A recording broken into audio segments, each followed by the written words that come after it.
What's up guys, it's me Jeremy. So welcome back to what is probably my favorite series and really something that I honestly just love making because it's not only is it one of the more fun series to actually make on my channel, but it's probably one of the more unique and personally I believe interesting as well. So here we go, we're taking a look at another compilation of some of just the coolest and craziest abilities that didn't make it into League of Legends. So I think I'm probably going to try and make maybe one or two of these per month now. It's a little bit tough because finding the right abilities is pretty challenging. It does take a lot of research, but this is the second one this month, so hopefully that's not too many for you guys, and I hope you enjoy. And if you liked the video, definitely hit that like button, and let's get started.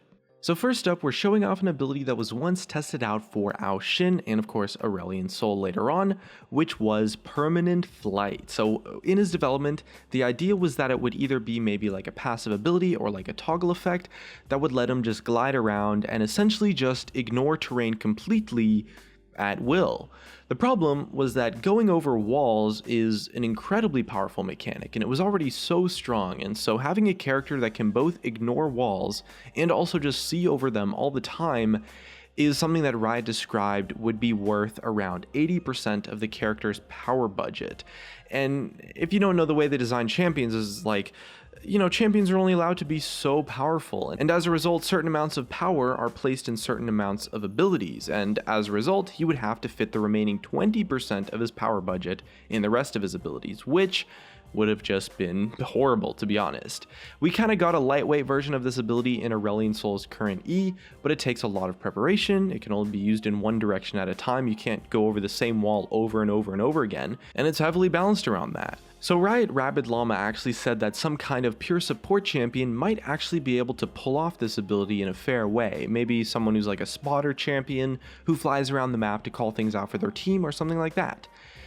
That character would end up being even more niche than Bard though, and probably wouldn't be able to help out their team that much with their other abilities in order to balance out that permanent flight effect, so it's probably not that likely to be created in the future. Next up, we have an ability that was described by a question that Riot Ezreal was asked about percent chance effects.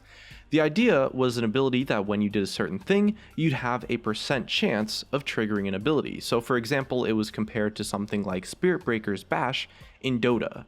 So Ezreal was actually the designer for Caitlyn, and he said that Caitlyn was originally planned to have a percent chance effect.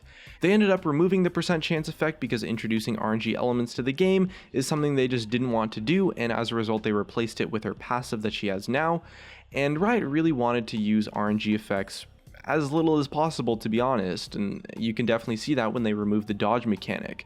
And they've also been systematically removing or really changing abilities that have a lot of RNG involved with them, so it's pretty unlikely that we'll see any ability like this again. I mean, the game already still has Critical Strike, which is a pretty significant part of the AD carry role in League, and really just a bunch of other champions as well, but Critical Strikes are designed a little bit differently and have much different design tropes in general, and overall they're not nearly as bad as some of the other RNG elements that previously existed.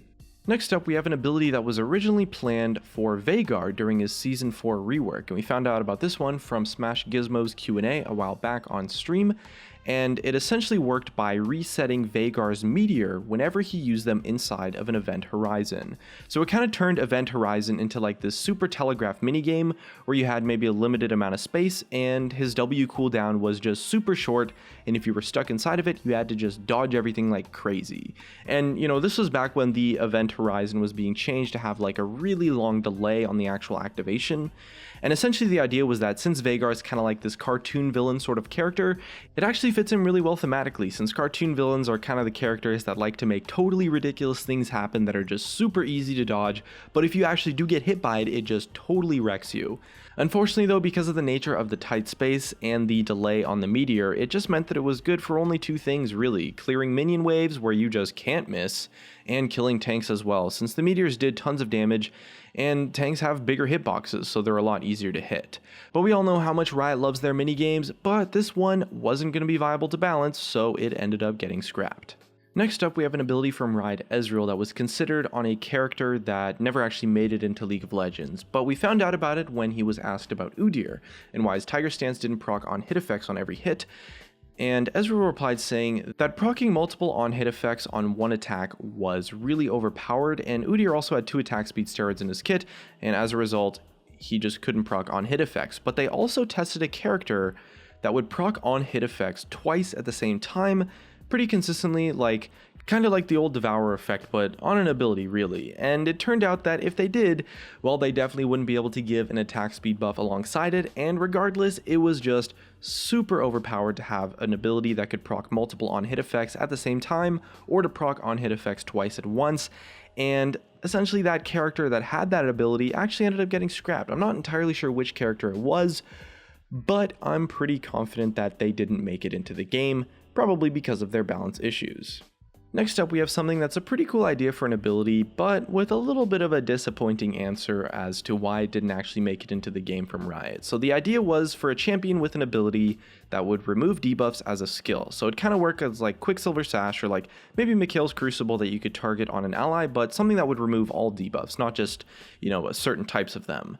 And as an ability, it would pretty much only be used to counter other abilities, so it could be really valuable on a support champion actually, that you could use as like a counter pick or something like that, but would also be really niche and only useful as a counter effect, so it could actually be pretty balanced overall. And Riot said that they had tested and considered a similar type of ability in the past, but they decided that essentially it would just be too much work to go through all the abilities in the game to make sure that they just wouldn't screw up when using it with the new spell. Unfortunately, that's kind of a bummer. It means that the ability just didn't make it into the game because of technical reasons.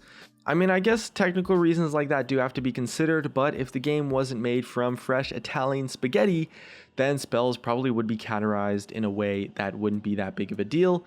This one's a little unfortunate as to why it didn't make it in, but still pretty cool to see for sure. Another ability that we're maybe a little bit bummed out, or perhaps glad to see wasn't put in the game though, was a version of Orianna's ultimate during her development, where she would actually cause her ball to latch onto an enemy instead of an ally. The rest of Orianna's kit would work pretty much the same way, so you'd be able to cast the rest of your kit and just wreck the enemy team without them being able to do too much about it. And the only thing stopping this ability being stupidly broken is that it was on her ultimate, to be fair. Maybe it honestly wasn't even that good actually, because she wouldn't be able to attach her ball to an enemy and then shockwave the enemy team, because shockwave wouldn't exist on her kit. She had actually the exact same Q, W, and E, just without shockwave. So maybe this version of her ultimate wasn't actually that powerful at all. But if attaching her ball to an enemy was an option on her E though, oh man, that would be super busted. So the next ability that we're taking a look at comes from an idea on the Riot forums asking if Riot would ever consider a sleep mechanic on a champion as like a new form of crowd control, with the idea that it would maybe be like a long duration crowd control effect, but like it gets interrupted if the target that's asleep takes any damage.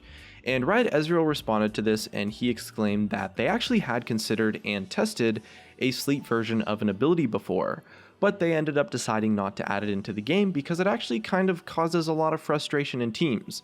For example, if you manage to sleep someone who's a really powerful carry on the enemy team, and then someone on your team accidentally wakes them up. That creates a pretty annoying and really counterintuitive, and to be honest, toxic sort of gameplay situation. Maybe it could work in some redesigned version though. I mean, Overwatch has recently introduced a sleep mechanic on one of their newer heroes, Ana, and overall it's working out quite well in that game. Maybe there's a new way to design it, but Riot Ezreal, as well as the rest of the Riot team, decided that the sleep mechanic, or at least that version of a sleep mechanic, is something that probably shouldn't make it into the game. Our next scrapped ability for today that didn't actually make it into League of Legends was an ability that was given out as an example during one of Riot's presentations, titled Designers Are Human, in the Too Awesome to Cut section. So it's kind of like a slideshow presentation where they explained a lot of the characteristics of designers and essentially what makes a good champion designer at Riot. It was sort of like a presentation that they gave to interns actually. And it turns out that Riot spent a month, maybe more, tweaking an ultimate ability that would have given Shaco permanent stealth. Kind of like a Kali's smoke bomb sort of is what they described it as, but forever. It was permanent. Permanent stealth is a mechanic that would have potentially been kind of cool, and gating it behind level 6 might have worked if they had like the worst early game imaginable, or if it was like super telegraphed and not really all that stealthy. But in reality, it was just impossible to balance, which it seems that Riot eventually found out after that 1 month or more period went by, and as a result the ability got scrapped. And that just about wraps up our compilation for some of the coolest, or what I thought were the coolest, abilities that didn't make it into League of Legends. It's always a ton of fun to make these, and maybe see some suggestions or just responses, reactions to some of the abilities that could have made it into League. So definitely leave us some comments below on what you thought about the abilities, and looks like that's gonna be it for me. If you guys enjoyed the video, drop a like, subscribe if you want. Thanks for watching, and I'll see you guys next time.